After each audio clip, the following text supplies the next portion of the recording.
अस्सलाम वालेकुम व्यूअर्स, उम्मीद करती हूँ कि आप सब खैरियत से होंगे। मैं आज आप लोगों के लिए चेहरे को ब्लीच करने का कोई भी कुदरती अज्जा से का आसान सा तरीका बताऊंगी और ये तरीका उम्मीद करती हूँ कि आप लोगों को पसंद आएगा।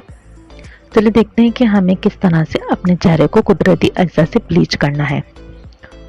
इसके लिए हमें चाहिए सिर्फ 2 इंग्रेडिएंट, नंबर 1 बेसन और नंबर 2 दही।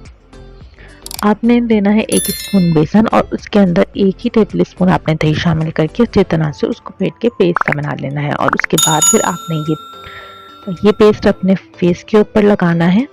अच्छा से मोटी सी लेयर लगा लीजिए और उसको आपने 15 मिनट के लिए छोड़ देना है। उसके बाद आप इसको सादे पानी से वॉश कर लीजिए। आपके चेहरे के ऊपर जो बाल होंगे वो ब्लीच हो जाएंगे।